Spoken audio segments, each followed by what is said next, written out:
Salam alaikum wa rahmatullah.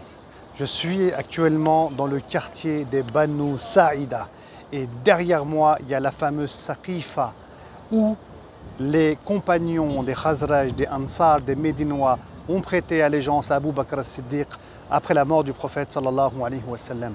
Dans ce quartier-là, le quartier des Banu Saïda, il y avait aussi un marché à l'époque du prophète sallallahu alayhi wa sallam et aujourd'hui on va parler de son marché.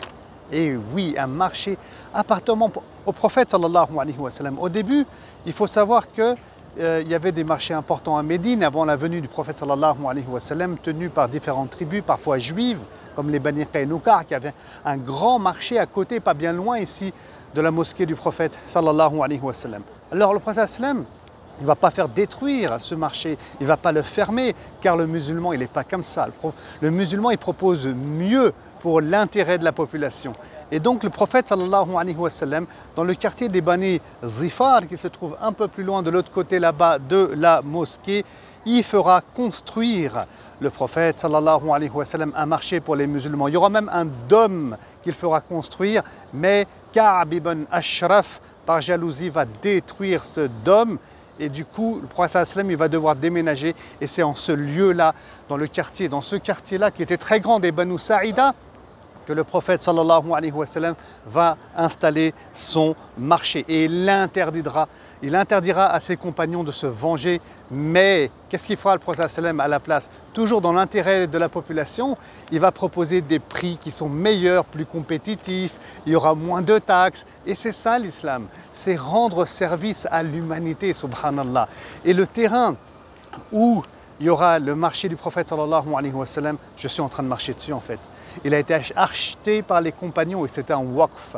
Personne n'a le droit d'acheter ce terrain-là car il appartient au prophète sallallahu alayhi wa sallam. Et regardez, si vous regardez autour de montrer, ici vous avez des hôtels, vous avez des constructions et des constructions encore plus loin là-bas, nouvelles qui apparaissent. Mais si on va après, bien entendu, à côté des hôtels, ici, on a la mosquée du prophète sallallahu alayhi wa sallam. Mais là, c'est vide. Vous remarquerez, c'est vide. Il n'y a pas de construction. Il n'y a absolument rien.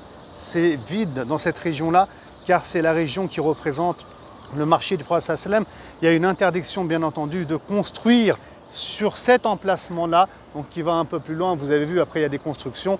Donc, il y a à peu près peut-être 200-300 mètres de longueur. Et ici, interdiction de construire, interdiction de se faire du bénéfice. Les gens, ils marchent.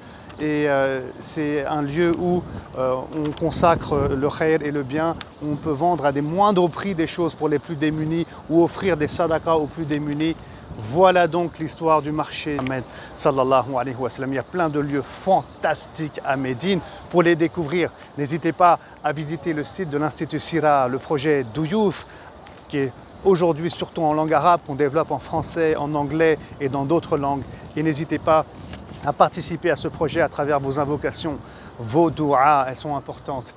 Et si vous le pouvez, bien entendu, avec, on va dire, une aide financière de 1 euro, 5 euros, 10 euros, 20 euros, 1000 euros par mois, Allah subhanahu wa ta'ala vous le rendra. Tout ça, c'est pour continuer à préserver ce patrimoine de l'islam. C'est pour ça qu'on fait ce travail-là à l'Institut Sira. Je vous dis à très bientôt. Salam alaikum wa rahmatullahi wa barakatuh.